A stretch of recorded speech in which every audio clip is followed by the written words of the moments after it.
ኢኮኖሚ ሁኔታ በጣም የላጠጠ ሀብታም የደሴቷ ሰዎች ጀዋር የሚላቸው ከመንግስት ጋር ተያያዥነት ያላቸው ሳቦቴጅ የሚሰሩ ምንም መኖር የማይችል ለዳቦ የሚኖር ታችኛው ክላስ ነው ያለው ማለት ነው። ሚድል ክላሱ ጠፍቷል። ኢኮኖሚያችን ያንን ነው የሚመስለው። በአገር ደረጃ ብድር ላለመክፈል አይታችኋል የተለያዩ ሪፖርቶችን። በኢኮኖሚ ከሄድክ የሚያመርት ገበሬ የለም። ኢኮኖሚን በኢኮኖሚ ማደቀቅና አንኤምፕሎይመንት ሬትን ሃይ ማድረግ መንግስት ለወታደር ግብአት እየተጠቀመው ነው። ወጣቶች ስራ ሲያጡ ፑል ቤት ይሄዳሉ። ከፑል ቤት ያፍሳቸውና ሄዶ ለማገዶ ይጠቀምባቸዋል። አሁን ባሉበት ጦርነት ውስጥ ኢኮኖሚውን እንደዚህ ማየት እንችላለን። ፖለቲካ የሚባለው የፖለቲካ ምህዳሩ ጠባብ ነው። ምርጫውም ይስሙላ ነው። የተሳተፈውም አስገዳጅ ሁኔታዎችን አምጥቶ ነው እንጂ የፖለቲካ ምህዳሩ የለም። ከፖለቲካ ምህዳር ውስጥ አንዱ ይሄ አሁን ምክክር ኮሚሽን የሚባለው ነው እና እንደ ኦሮሞ ኮንሰፕት ኦላ ያልተሳተፈበት፣ ኦነግ ያልተሳተፈበት፣ ካፋዊ ያልተሳተፈበት ምክክር ኮሚሽን ምን አይነት ሊሆን ይችላል የሚለውን ማየት ትችላለን። ሌሎች አካባቢውን ተቃዋሚዎች ያልተሳተፉበትም። የፖለቲካ ምህዳሩም ጠባብ ብቻ ሳይሆን ምንም የሌለ የመርፌ ቀዳዳ የሆነ የፖለቲካ ሂደት ያለበት። ማህበራዊ ጉዳይ ላይ ብዙ ሰዎች ጦርነትን ያነሳሉ፣ ግጭትን ያነሳሉ። እኔ እይታ ግን ያ ብቻ አይደለም። ብልጽግና ካመጣቸው በጣም መጥፎ ነገሮች አንዱ የህዝብ ለህዝብ ግንኙነቱ የሻከረበት ነው። ዛሬ ጎረቤትህ ማን ነው ብለህ በሄር የምትጠይቅበት ደረጃ ላይ ደርሷል ማለት ነው። ማህበራዊ ጉዳያችን የማህበራዊ ሂደቱ እንደዛ ቅድማውን ጀዋር ወጥቶ መግባት የሚል ሰላም ላይ ያነሳዋል። የሞተብህን መቅበር፣ ሰርግህን የሆነበት ድሮ ቲፒኤልኤፍን ስንከሰው ጠርሙስ ያንጠለጠለ ያልን ነው አይደለ? ዛሬ ግን አንጠልጥለህም ህይወቴ ይትረፍ የሚል ነው። ላንች ላይ እስር ቤት ያለውን ሰው ምሳ ወስደህለት እራት ላይ የቦይ ቀዳዳ ውስጥ ተገሎ ነው የምታገኘው። ያን ያህል አለ ማለት ነው የማህበራዊ ጉዳዩ። ሰላም በተመለከተ ትግራይ ክልል አካባቢ ያለው በፌደራል መንግስቱ በቲፒኤልኤፍ በሌሎች ኃይሎች ያለው ሽኩቻ የትግራይ ህዝብ አበንደን ሆኖ በጣም ዋጋ እየከፈለ ነው። የትግራይ ህዝብና ውሃትን ለይተን ማየት መቻል አለብን። የትግራይ ህዝብ በቁማር መሃል ዋጋ እየከፈለ ነው። አማራ ክልል አካባቢ ማልገዛቸው ቅድም ወንድሜ ፕሮፌሰር ትንግርቱ ያነሳቸው አንዳንድ ነገሮች ማልገዛቸው አሉ። ግን የአማራ ህዝብም እንደ አማራ ህዝብ በስርዓቱ ተጠቂ ነው እንደ ሌላኛው አካል። ወደ ኦሮሚያ ክልል ስንመጣ በጣም አንተ እንዳልከኝ ኦሮሚያ ክልል አካባቢ ያለው ፖለቲካው ራሱ የሚወራው የሚጣላውም ሰሜኑ አካባቢ ያለውም ሽኩቻ ሰንተሩ የስበት ማዕከል ኦሮሚያ ናት። የስልጣን በትሩ ስርዓቱም እየተጠቀመ ያለው የስበት ማዕከሉ እዚህ ነው ያለው። ይሄ መንግስት ማህበራዊ ጉዳይ ላይ አንድ ካጠፋ ስርዓቱ ካመጣብን ጣጣ ውስጥ አንዱ በኦሮሞ ጉያ ስር ተወሽቆ ሌሎች ህዝቦች ኦሮሞና ኦሮሚያ ላይ ጠላት እንዲሆኑ ገዝቷል። በዚህ ረገድ ኦሮሚያ ክልል አካባቢ ያለው ውስብስብ ነው። ኦሮሚያ ክልል አካባቢ የጸጥታ ችግር አለ። በተለይ ድንበር ዘለል የሆኑ ጥቃቶች ምዕራብ ኦሮሚያ ላይ የሚደረገው ሰው መገደል ያለ ነው። ከትናንት በያ አንገርጉትን ላይ ሰው ከነ ህይወቱ ከመኪና ጋር ነው የተቃጠለው። ቦካ ሐራሞች አላደረጉም። ኢንተርፖል ሄደ ብታነብ ምዕራብ ኦሮሚያ ላይ የሚፈጸም ወንጀል በአፍሪካ አልተፈጸመም። ተነጻጻሪ ሰላም አላቸው የሚባሉ ቦታዎች ባሌ ብትሄድ መደወላቡ ላይ የድንበር ግጭት፣ ቦረና ላይ ብትሄድ ከሶማሌ ክልል እያጋጨ፣ ምስራቅ ኦሮሚያ ብትወስድ፣ ሰሜን ኦሮሚያ ወሎ ላይ ብትወስድ፣ አፋርና አማራ ክልል አካባቢ፣ ሰሜን ሸዋ ጋር ብትወስድ the same thing ኦሮሚያ ክልል አካባቢ እንዳለ ሰላም የሚባል ነገር በጽሁፍ ሁሉ ማያየው ሆኗል ህዝቡ። ለነገሩ የኢትዮጵያን አውድ ስታነሳ ተገላቢጦሽ ነው። ሰላም የሌላት የሰላም ሚኒስቴር ያላት ብቸኛው ሀገር ናት ኢትዮጵያ። ሰላም የሌላት የሰላም ኖቤል ተሸላሚ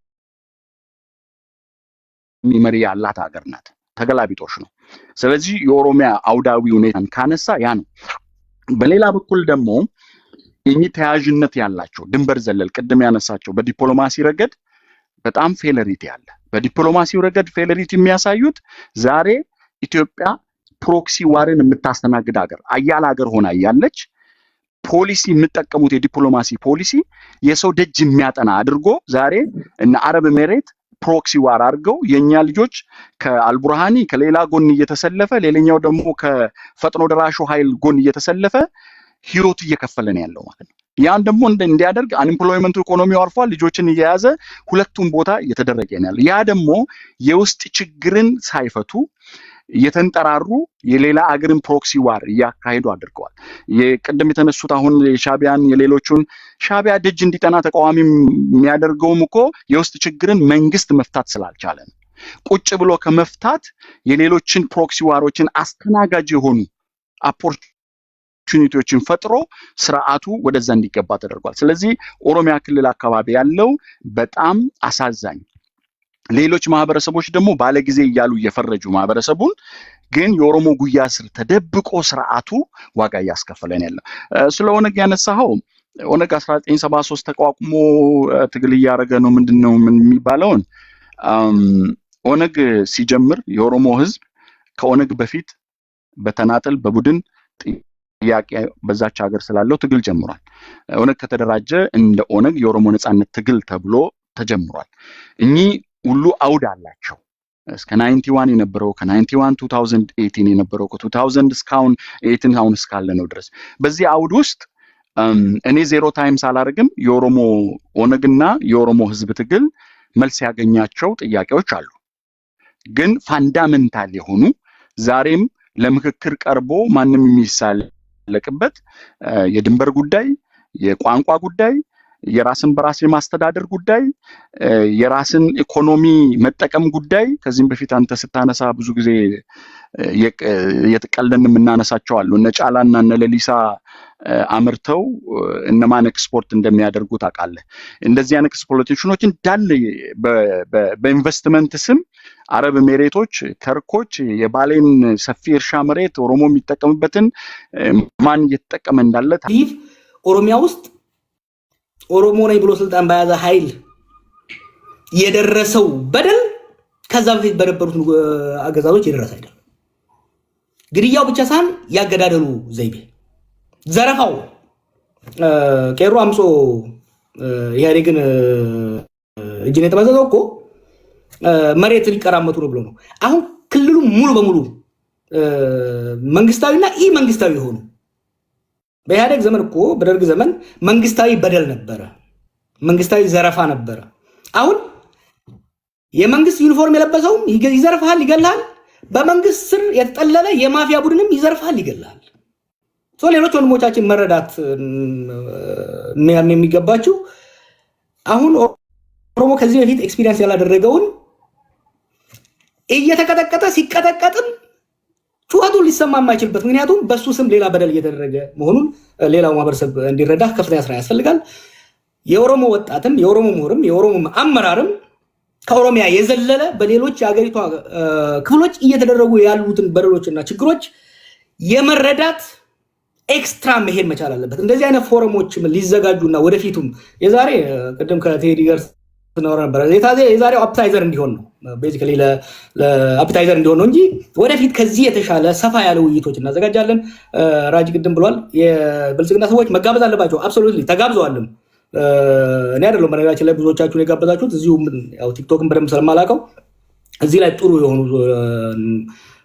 የተለያየ አመለካከት ሊኖራቸው የሚችሉ ከተለያየ የፖለቲካና የማህበረሰብ ክፍል እንዲመጡ ነው የተጠየኳቸው። የጋበዟቸውን ነግረውኛል። አንዳንዶቹ እዚህ ብሔራዊ ውይይቱ ላይ የተሳተፉ ስለሆነ መምጣት አልቻሉም። ወደፊት ግን አብሶሉትሊ መምጣት አለባቸው። የገባንበት ሀገራዊ ችግር በሀገራዊ ውይይትና በጥልቅ ድርድርና ክርክር ብቻ ነው የሚፈታው።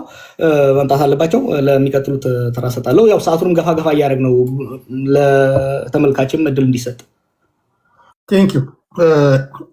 ያልገባችሁ ሰዎች ያው ትገባላችሁ፣ ምንም ጥያቄ የለውም። አሁን በጥያቄ መልስ ትገባላችሁ። ውይይቱ የሰለጠነና ሰላማዊ እንደመሆኑ መጠን ኢትዮጵያ ምድር ላይ ኢትዮጵያ እስከሆናችሁ ድረስ ኢትዮጵያን የሚመለከት ጉዳይ ላይ እንደምትደግፉት የትኛውም ሀሳብ አራምዶ የትኛውም ጎራ ውስጥ ሆኖ ገብታችሁ ሀሳባችሁን የምትሰጡበትና በሀሳብ በሰላማዊ መንገድ የምንፋጭበት ነው የሚሆነው። አት ኤንድ ኦፍ ዘ ዴይ የአንድ ሀገር ዜጎች ነን። ስንገናኝ ሰላም እንባባላለን። በሀሳብ እንለያያለን፣ በፖለቲካ ብንለያያለን፣ በሃይማኖት ገብቶ ነበር። አስወጣችሁት? አላስወጣንም። የለውም ማግባት ኮድ ሰጥቼው ነበረ። ችግር የለውም እስከመጣ ስብሰባም ስላለው ምናልባት ሄዶ ሊሆን ይችላል። እሺ ምናልባት በሀገራዊ ጉዳይ ብቻ ነው ያቀረብኩትና ሌሎቹ በክልላቸው ያለው ሁኔታ አቅርበዋል እና ምናልባት እድል ከሰጠኝ በኋላ ላይ ወይም አሁን አይደለም ትግራይ ላይ ያለው ሁኔታ ለመግለጽ ችግር የለውም። እንደመንደርደሪያ እድሉን ስላገኙ ሌሎች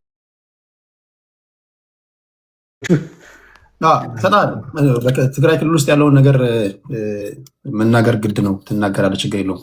ከዛ እንደ መንደርደሪያም እንዲሆንላችሁ በተቻለ መጠን ለመንግስት ፌርነስ ብዬ ማነሳቸው ጥያቄዎች ይኖራሉ። እነሱን ትሄዱበታላችሁ። ያን አድርጋለሁ። መጨረሻ ላይ የብሔራዊ ምክክር ኮሚሽን እያዘጋጀ ያለውን ውይይት አሸናፊ ገብታል።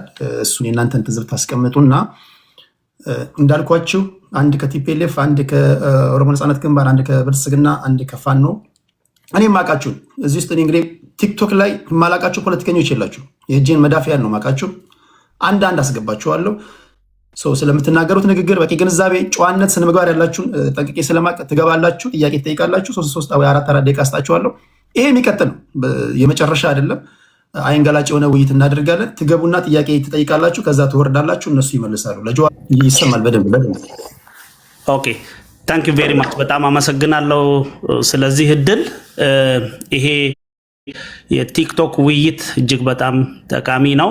በጣም በርካታ ኃይሎች እዚህ ጋር አሉ። የኛን ከኛ ውይይት ብዙ ትምህርትና ብዙ ለአገር የሚጠቅም ሀሳብ ሊያገኙ የሚችሉ። ስለዚህ ጀዋርም ቴዲም ይህን መድረክ ስለፈጠራችሁ ከልቤ አመሰግናቸዋለሁ። ሌሎችም ጓደኞቼ ሰላም እላቸዋለሁ። እንግዲህ በጣም በሰፊው ነበረ በጉጉት ስጠብቅ የነበረው፣ ግን በቴክኖሎጂ ምክንያት አሁን መጥቻለሁ። ዛስ ፋይን። ጥቂት ነገሮችን ሀሳቤን ልግለጽ። ምናልባት ሰዓት ከገፋው ቴዲ ልትይዘኝ ትችላለህ። እኔ የኢትዮጵያ አጠቃላይ ሁኔታ አሁን በሚገባ ኢንፈሳይዝ የማድረግ ጉዳይ ላይ ነው። ብዙዎቻችን አሁን ኮንቴምፖራሪ ኢሹዎች እናውቃቸዋለን፣ እንረዳለን። ግን ምን ያህል ኢንፈሳይዝ እንሰጣለን፣ ምን ያህል ዋጋና ትኩረት እንሰጣለን የሚለውን ነገር ላይ በደንብ ግልጽ ብንሆን መልካም ይመስለኛል። ለምሳሌ ኢትዮጵያ ውስጥ እየሆነ ያለውና መንግስት እየገለጸ ያለው ነገር ምንድን ነው?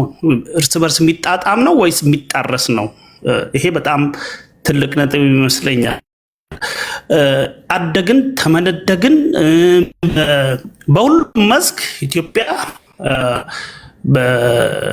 በልዩ ሁኔታ እየመጠቀች እንደሆነ ይነግሩናል። በተጨባጭ ግን ህዝቡ የሚኖረው ኑሮ በፍጹም ከዛ የተቃረነ ነው። ሁላችንም የምናውቀው ስለሆነ ማለት ነው። በአገሪቱ ውስጥ ውይይት እየተካሄደ ነው ይባላል። ነገር ግን ውይይት የሚካሄደው የትኛውን ችግር ለመፍታት ነው? ኢትዮጵያ ከጫፍ እስከ ጫፍ አዳዲስ የታጠቁ ኃይሎች እየተፈጠሩ ያሉትም እጅግ እየተስፋፉና እየፈረጠሙ ያሉበት ሁኔታ ነው ያለው። ነገር ግን የብልጽግና መንግስት ራሱ እርስ በራሱ የወረዳና የዞን አመራሮችን ሰብስቦ ውይይት እያረኩ ነው እያለን ያለው። መጀመሪያ እንደ ፕሪሪኩዚት ውይይት ለማካሄድ የመሳሪያ ድምፅ ነው መቋረጥ ያለበት፣ መቆም ነው ያለበት። ይሄ ፍጹም ተቃራኒ የሆነ የምናየው ነገር ነው። ስለዚህ እዚህም እዛም ግጭቶች አሉ ይላሉ። ነገር ግን በድሮን በከባድ መሳሪያ በታንክ ከፍተኛ ውጊያ ያካሂዳሉ። ይሄ ተቃርኖ ነው። ስለዚህ እዚህ ላይ ኢንፌሳይዝ ማድረግ ያስፈልጋል። በተለይ እኔ እዚህ ጋር ማተኮር የምፈልገው መንግስት እንግዲህ የመንግስት ስልጣን የተገደበ ነው፣ የተወሰነ ነው በዲሞክራሲያዊ ሀገር ከሆነ ማለት ነው። እና ህግ አለ፣ ህገ መንግስት አለ። ህገ መንግስቱ ምንድን ነው የሚለው? መንግስት በመደበኛ ስርዓት ህግ ማስከበር ካልቻለ አስቸኳይ ጊዜ አዋጅ ያውጃል። በዛ አስቸኳይ ጊዜ አዋጅ ነገሮችን ኮንትሮል ለማድረግ ጊዜ ይሰጠዋል። ስለዚህ በኢትዮጵያ ህግ የመጀመሪያውን 6 ወር ኦፕሬሽን መስራት ይችላል። አስቸኳይ ጊዜ አዋጅ አውጆ ኦኬ 6 ወር። በዛ 6 ወር ያንን ኮንትሮል አድርጎ ወደ መደበኛ ሁኔታ መቀየር ካልቻለ ምንድነው የሚያደርገው? ሌላ ተጨማሪ 4 ወር ማራዘም ይችላል ይላል። ይህ ህግ ነው። በአማራ ክልልም በኦሮሚያ ክልል እየተካሄዱ ያሉ ጦርነቶች ለአመታት ናቸው። ስለዚህ አጌንስት ሎው ኦፍ ዘ ላንድ ማለት ነው። ከኢትዮጵያ ህግ ለመንግስት ከሚሰጠው ስልጣን በላይ ነው። መንግስት ኤክሰሲቭ የሆነ ፓወር እየተጠቀመ ነው። አንድ ሁለተኛ አመራር እየሰጡ ዜጎችን የሚገሉ ሰዎች ተጠያቂ መሆን አለባቸው። ተጠያቂዎች ናቸው። ለምን? ባልተሰጠ ህግ ነው ሰውን ጦርነት እያካሄዱ ያሉት። ባልተሰጠ ህግ ነው። በቃ አስቸኳይ ጊዜ አዋጅ አለ ብሎ በዛ ጊዜ ውስጥ ጦርነት ቢያካሂዱ እንኳን ሳምሃው የተወሰነ ተቀባይነት አለው። ነገር ግን ምንም ህግ ሳይኖር ነው ጦርነት እያካሄዱ ያሉት ማለት ነው። አስቸኳይ ጊዜ አዋጁም ኤክስፓየር አድርጎ ዲተሪዮሬት እያደረገ እየሰፋ ነው የመጣው። አሁንም ውይይት የሚባለው ነገር የትኛውን ችግር ነው የሚፈታው? ነው የትግራይን ችግር ይፈታል? የኦሮሚያን ችግር ይፈታል? የአማራ ክልልን ችግር ይፈታል? ስለዚህ ለምንድን ነው የሀገር ሪሶርስ ዝም ብሎ በከንቱ የሚባክ ነው? ውድቅ ነው። ይሄንን በርካታ የፖለቲካ ኃይሎች እንግዲህ በኤሊትና በፖለቲካ ኃይሎች ነው የአንድ ሀገር የፖለቲካ ሁኔታዎች የሚወሰኑት እንጂ መሬት ላይ ባሉ ከቀበሌና ከወረዳ በሚመጡ ሰዎች አይደለም። በምሁራን በከፍተኛ የፖለቲካ ተሳትፎ ባላቸው ሰዎች ነው እንጂ በታችኛው መዋቅር ላይ ካሉ ሰዎች መጥቶ የአገርን ችግር እፈታለሁ ብሎ 4000 ሰብስቦ ውይይት ማድረግ ይሄ ፍጹም ተቀባይነት የለ። ይሄን ዲናውንስ ማድረግ አለብን። ተገቢ እንዳልሆነ ተቀባይነት እንደሌለው ይሄንን ስናደርግ ምንድነው መንግስት ኢሊጂሜት ይሆናል። ሌጂቲሜት አይደለም። የህዝብ ተቀባይነት የለውም ነው። የህዝብ ተቀባይነት የሌለው መንግስት ውሳኔዎችን ማሳለፍ አይችልም። ህዝብን በሚመለከቱ አገርን በሚመለከቱ ትልልቅ ጉዳዮች ላይ ትልልቅ ውሳኔዎችን ማሳለፍ አይችልም በአሰራር ከሆነ። ነገር ግን በተጨባጭ የብልጽግና መንግስት ፋብሪኬት ያደርጋል ራሱ ችግሮችን ከኮንፍሊክት ውስጥ ከአንድ ኮንፍሊክት ወደ ሌላ ከአንድ ግጭት ወደ ሌላ እየሄደ አገሪቱን ወደ ተራዘመ ማለቂያ የሌለው ቀውስ ውስጥ ነው የከተታት። አሁንም ከዛ የመውጣት ተስፋ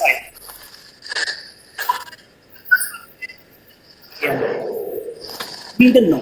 በተቻለ መጠን በሁሉም አካባቢ እቺ አሁን የመጨረሻ የመፍጨርጨሪያው ይሄ የብሔራዊ ምክክር በሚለው ሰበብ አሁን ቅርብ ጊዜ የሚሰሙ መረጃዎች ምንድን ነው? ቶታሊ ከነሱ አቅም በላይ ሆኖ እነዚህ ምክክር የውሸት የተደራጁም ኮሚሽነሮች ቶታሊ ቴክ ኦቨር አድርጓል። ብልጽግና የፈለገውን ነገር ለማስወሰን ኦልሬዲ ተዘጋጅቷል። ኦኬ ህገ መንግስት ለማሻሻል ፍላጎት እንዳለው በግልጽ ተናግሯል። ነገር ግን ህገ መንግስት እንዴት እንደሚሻሻል ህገ መንግስቱ ራሱ ላይ አለ። በምን ፕሮሲጀር? ይሄንን ሚስጥር የኢትዮጵያ ህዝብ ማወቅ አለበት። የትግራይ ህዝብ በምክር ቤቱ በ2/3 ድምፅ ካልወሰነ መቀየር አይችልም። በአሰራር ማለት ነው። ሁሉም ክልሎች በምክር ቤታቸው በዚህ ያህል ድምፅ አብላጫ ድምፅ ካልወሰኑ በስተቀር ህገ መንግስት ማሻሻል አይችልም ነው የሚለው። ያንን ባይፓስ ለማድረግ ይሄንን አሻንጉሊት ስብስብ አደረገና የኢትዮጵያን ህዝብ እጣ ፈንታ በአንድ ፓርቲ ለዚያውም በተወሰኑ ግሩፖች ለመወሰን ጥረት እያደረገ ነው። ይሄንን ዲናውንስ ማድረግ አለብን። ይሄ ተቀባይነት እንደሌለው በስፋት አድቮኬት ማድረግ ያስፈልጋል። ስለዚህ ሰዓቴ ላሳጥርና በተቻለ መጠን መንግስት እያደረጋቸው ያለው ከምርጫም ጋር በተያያዘ አሁን ምርጫ በኢትዮጵያ ውስጥ ተካሂዷልና ህዝብ ዘንድ ተቀባይነት ያለው መንግስት አለ ብሎ ለመውሰድ ያስቸግራል። ለዚህ ነው መፍትሄው ሁሉ አቀፍ የሆነ ሁሉም የኢትዮጵያ ያገባኛል የሚሉ አካላት እውነተኛ ውይይት አድርጎ እቺን ሀገር የመታደግ መንገድ ውስጥ ካልገቡ በስተቀር ይሄ ቀውስ እየባሰ ይሄዳል። ሁላችንም ኃላፊነት አለብን። ቲክቶክም ላይ ይሄንን ውይይት በተደጋጋሚ በስፋት ማካሄድ ይጠቅማል ብዬ አስባለሁ። ስለተሰጠኝ እድል እጅግ ከልቤ አመሰግናለሁ። ሰላም። ታንክ ዩ ቴዲ። ቴንክዩ አሽቴን ወደ መሐመድ እና ወደ ተሰንሰን እና ጠቅላላ አድርጌ ወደ አንተ እመጣለሁ። አይ ቲንክ ሰዓት ለመቆጠብ ወደ መሐመድ እና ወደ ጥያቄና መልስ ወደ ጥያቄዎች በደንብ እሺ፣ ወደ መሐመድ ከዛ የመጨረሻ አንድ ዙር እንድትሄዱበት የምክክር